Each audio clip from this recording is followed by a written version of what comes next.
Everyone and welcome to fashionable नारी।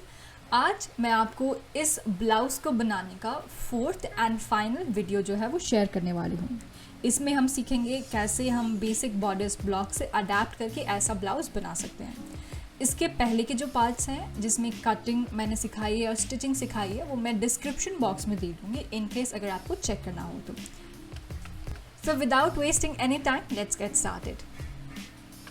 सबसे पहले कुछ बेसिक चीज़ हम देख लेते हैं कि हम लोग को क्या क्या मटेरियल्स जो है वो चाहिए होंगे। कुछ basic tools like marking tools, scales, pen, pencils etcetera, cutting tools and a French curve. Now चलो फटाफट शुरू हो जाते हैं और सबसे पहले निकाल लीजिए आपके बेसिक बॉर्डर्स ब्लॉक के पैटर्न जो मैंने आपको लास्ट वीडियो में सिखाए थे। सबसे पहला स्टेप मैंने किया है, मैंने एक प्लेन ब्लैक शीट को नीचे ले किया है और जो हमारा बेसिक बॉर्डर्स ब्लॉक है मैं उसको ट्रेस कर रही हूँ। कभी भी आपका जो मेन पैटर्न है आप उस पर एक्सपेरिमेंट मत कीजिए। अगर चाहिए तो एक प्लेन ब्लैक शीट या फिर प्लेन न्यूज़पेपर या फिर प्लेन कोई भी पेपर पे आप उसको ट्रेस कीजिए एंड फिर उसको अडेप्ट कीजिए, क्योंकि आपका जो ओरिजिनल पैटर्न है उसको आप सेफली प्रिजर्व कर सकें फॉर फ्यूचर यूज़। मुझे याद है जब मैंने last time basic borders block का जो पैटर्न बनाया था तो मैंने उसमें डार्ट इनटेक का जो फैब्रिक है वो यहाँ पे ऐड नहीं किया था, इसलिए मैं वो 1 इंच एक्स्ट्रा जो है यहाँ पे ऐड कर रही हूँ।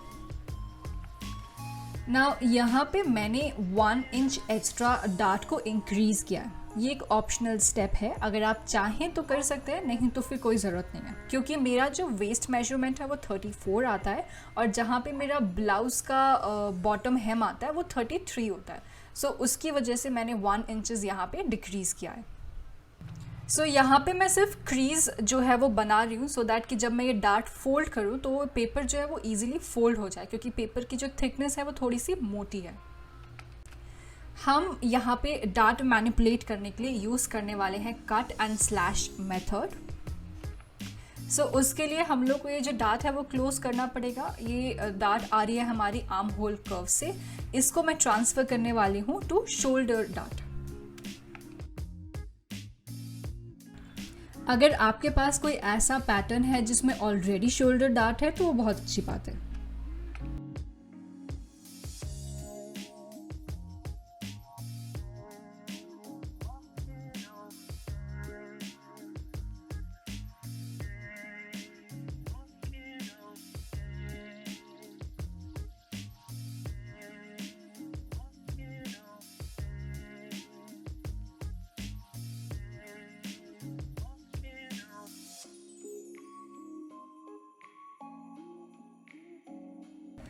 यहाँ पे मैं एक स्ट्रेट लाइन जो है उसको ड्रॉ कर रही हूँ सो दैट कि जब मैं इसको कट करूँ तो मेरा जो लाइन है वो एकदम स्ट्रेट हो।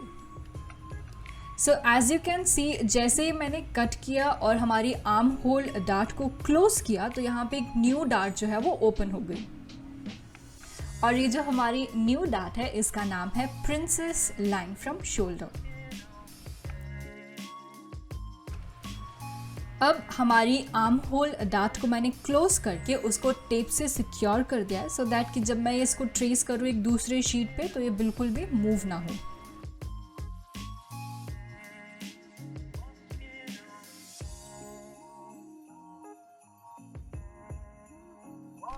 तो यहाँ पे मैंने एक और न्यू शीट ली है और हमारा ये जो पैटर्न है उसको मैंने प्लेस करके और ये जो न्यू ओपन डार्ट है उसको ट्रेस कर लिया है।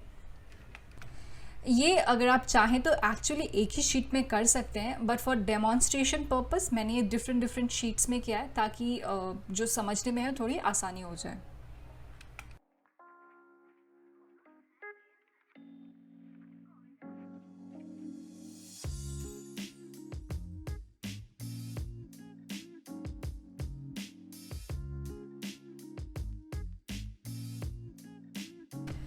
नाउ इस पैटर्न को बनाने के लिए आपको 2 इम्पॉर्टेंट मेजरमेंट्स जो हैं वो लेने होंगे।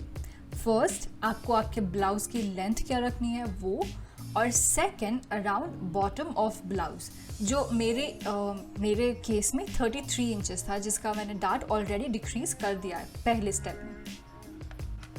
तो अगर आपका वेस्ट में और अराउंड बॉटम ऑफ ब्लाउज में कुछ डिफरेंस है तो आप डार्ट को एडजस्ट कर सकते हैं, नहीं तो कोई प्रॉब्लम नहीं है। आप चाहें तो उसको साइड सी में भी एडजस्ट कर सकते हैं। नाउ नेक्स्ट स्टेप में मैं मार्क कर रही हूँ the length of the blouse. Now याद रखिए कि ये रेडी मेजरमेंट है, हम यहाँ पे सीम अलाउंस जो है वो लास्ट में ऐड करेंगे। तो मैंने जो मेजरमेंट मुझे जो सही लगता है वो है 10 इंचेस। आप आपके हिसाब से जितना भी आपको मेजरमेंट रखना है, जितना भी लॉन्ग रखना है, जितना भी शॉर्ट रखना है वो कर सकते हैं।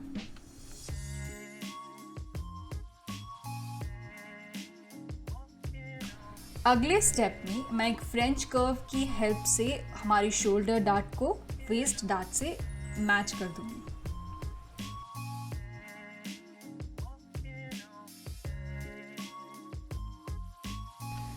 नेक्स्ट मैं जो यहाँ पे मार्किंग कर रही हूँ वो है हमारी नेक लाइन की मार्किंग। आप चाहें तो कोई भी डिज़ाइन बना सकते हैं, मुझे ये deep V kind of neck जो है वो बहुत पसंद है।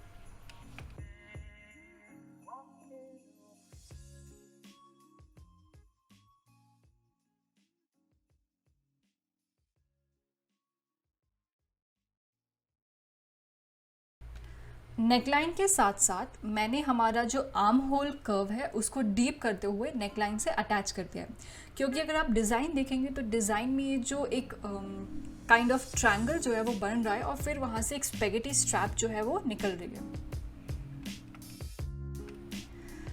अब मोस्टली जो काम बचा है वो सिर्फ कटिंग करने का है और बचा है सीम अलाउंस देने का।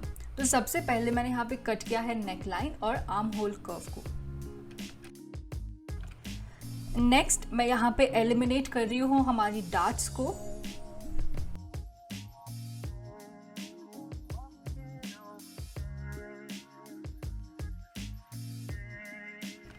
नाउ पैटर्न को एक प्रॉपर फिट देने के लिए मैंने यहाँ पे एलिमिनेट किया है थोड़ा सा और पैटर्न। आप जैसा कि देख सकते हैं जहाँ पे एग्जैक्टली कर्व मुड़ रहा था वहाँ से मैंने एक स्ट्रेट लाइन जो है हमारी नेक लाइन में ऐड की है।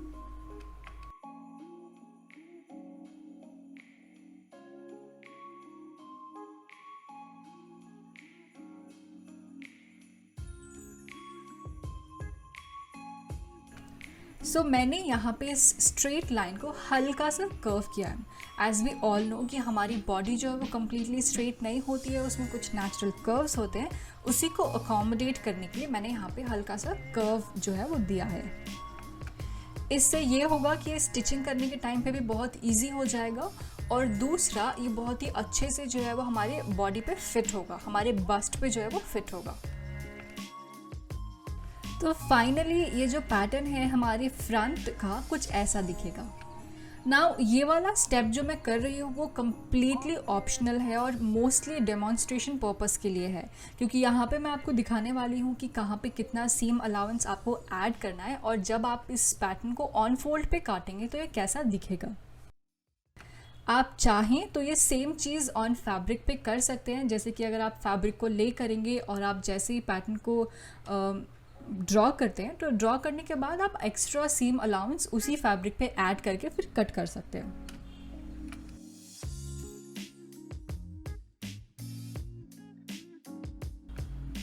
तो यहाँ पे मैंने सिर्फ फैब्रिक को फोल्ड किया है, आई मीन पेपर को फोल्ड किया है और वहाँ पे हमारा पैटर्न को जो ड्रॉ कर दिया है और बस उसको नॉर्मली थोड़ा सा शेप देके ताकि उसका जो नेक लाइन का कर्व है वो एग्जैक्टली शेप में हो और उसको ट्रिम कर दिया है, कट कर दिया है। So as you can see यहाँ पे मैंने कंपैरिजन के लिए अपना पुराना पैटर्न रखा है जो मैंने कभी यूज़ किया था उस ब्लाउज़ को बनाने के लिए। एक्चुअली उस पैटर्न में और इस पैटर्न में थोड़ा सा जो है वो डिफरेंस है। ये वाला पैटर्न थोड़ा बड़ा है क्योंकि जो मैंने पहला पैटर्न बनाया था उस टाइम मैं कॉलेज में थी, डेफिनेटली थोड़ी पतली थी, तो बस उतना ही डिफरेंस है, बाकी ये पैटर्न एग्जैक्टली सेम है। यहाँ पे मैंने कुछ इम्पॉर्टेंट मार्किंग जो है वो जस्ट लिख दिया है, जैसे कि ये क्या पैटर्न है, ब्लाउज़ है, फ्रंट पैटर्न है, कितने पार्ट्स में कट करना है और ग्रेन लाइन क्या है, एक्सेट्रा एक्सेट्रा। आप आपके पैटर्न में ये ज़रूर मेंशन कीजिए कि पैटर्न विद सीम अलाउंस है या विदाउट सीम अलाउंस है, क्योंकि बहुत बार ऐसा होता है कि हम लोग काफ़ी टाइम के बाद वो पैटर्न देखते हैं और हम लोग भूल जाते हैं कि एक्चुअली इसमें सीम अलाउंस इंक्लूडेड है या फिर नहीं। तो यहाँ पे नेक्स्ट मैं बता रही हूँ कि आप कितना जो है वो आइडियली सीम अलाउंस है वो रख सकते हैं।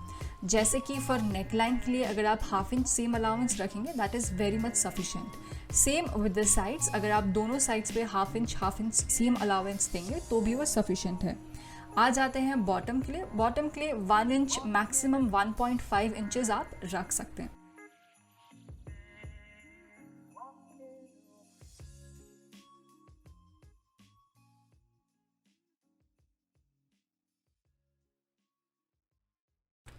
तो यहाँ पे मैंने जो हमारा फाइनली साइड पैनल है उसको भी ट्रेस किया है और उस पर भी जो उसकी इन्फॉर्मेशन है वो लिख दिया है।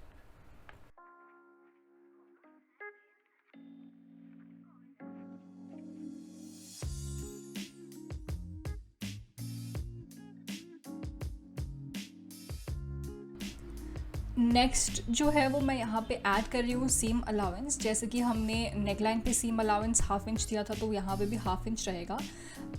इनर साइड में हाफ इंच रहेगा और जो आउटर साइड है जहाँ पे आपका साइड सीम आएगा वहाँ पे आप 1 इंच रख सकते हैं, या फिर अगर आप बिगनर हैं तो आप वहाँ पे 2 इंचेस भी रख सकते हैं। बॉटम पे 1 इंच या फिर 1.5 इंच रखना है।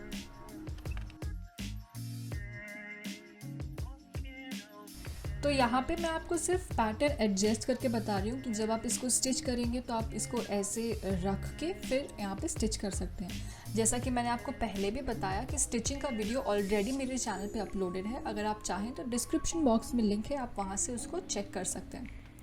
तो यहाँ तक जो हमने पैटर्न अडेप्ट किया था वो था हमारा फ्रंट का पैटर्न। अब आ जाते हैं कि हमारे बैक के पैटर्न को हमको कैसे अडेप्ट करना है। तो सबसे पहले मैंने हमारा बैक का जो बेसिक बॉडिस ब्लॉक पैटर्न है वो लिया है और एक प्लेन ब्लैक शीट के ऊपर उसको ले कर दिया है ना। उस बेसिक बॉडिस ब्लॉक की आउटलाइन मैंने यहाँ पे ट्रेस कर ली है और जितनी भी मार्किंग्स यहाँ पे मुझे अगर इम्पॉर्टेंट है तो वो मैंने ऐड कर दिया है। ना नेक्स्ट जो स्टेप मैं वो कर रही हूँ वो है मैंने यहाँ पे मार्क किया है 10 इंचेस जो हमारी ब्लाउज़ की लेंथ थी उसको मैच करते हुए यहाँ पे 10 इंचेस पे मैंने एक मार्क किया है और एक स्ट्रेट लाइन जो है वो ड्रॉ की है। और यहाँ पे मैंने एक और मार्क किया है हमारी साइड सीम की जो लाइन है उसको एक्सटेंड करते हुए हमारी 10 इंचेस की जो लाइन है उसमें मर्ज कर दिया है। अब यहाँ पे मैं देख रही हूँ कि जो हमारा फ्रंट पैनल था, जो फ्रंट का साइड पैनल था, वो हमारे बैक पैनल पे कहाँ पे मैच कर रहा है। अगर उन दोनों में कोई डिफरेंस है तो वो पॉइंट जो है वो मैंने यहाँ पे मार्क कर लिया है। अब उस पॉइंट से मैंने एक स्ट्रेट लाइन जो है वो ड्रॉ की है। अब जैसा कि हम सबको पता है कि हम लोग की बॉडी जो वो एग्जैक्टली स्ट्रेट फिगर नहीं होता है, थोड़ा सा कर्व्स होता है, तो उसी कर्व को अकोमोडेट करने के लिए मैंने यहाँ पे ये जो स्ट्रेट लाइन ड्रॉ की थी उसमें हल्का सा एक कर्व जो है वो ड्रॉ किया है। नेक्स्ट मैंने उसको जस्ट कट कर लिया है। कट करने के बाद वही मेरे कुछ रेगुलर जो मार्किंग्स है वो मैंने यहाँ पे लिखी है, जैसे कि ये कौन सा है, ब्लाउज पैटर्न है, बैक पैटर्न है, cut into how many pieces, grain line क्या है, ऑन फोल्ड पे है या नहीं है, एक्सेट्रा एक्सेट्रा।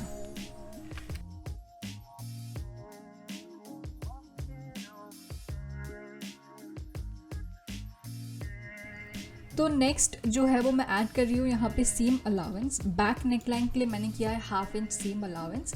साइड के लिए आप रख सकते हैं 1 इंच या फिर 2 इंच, और इनर साइड के लिए या फिर जो सेंटर पार्ट आएगा उसके लिए वो डिपेंड करता है कि अगर आप जिपर लगा रहे हैं तो आपको कितना इंच सीम अलाउंस चाहिए, तो उसके हिसाब से अप्रॉक्सीमेटली 1 इंच सीम अलाउंस जो है वो रख सकते हैं।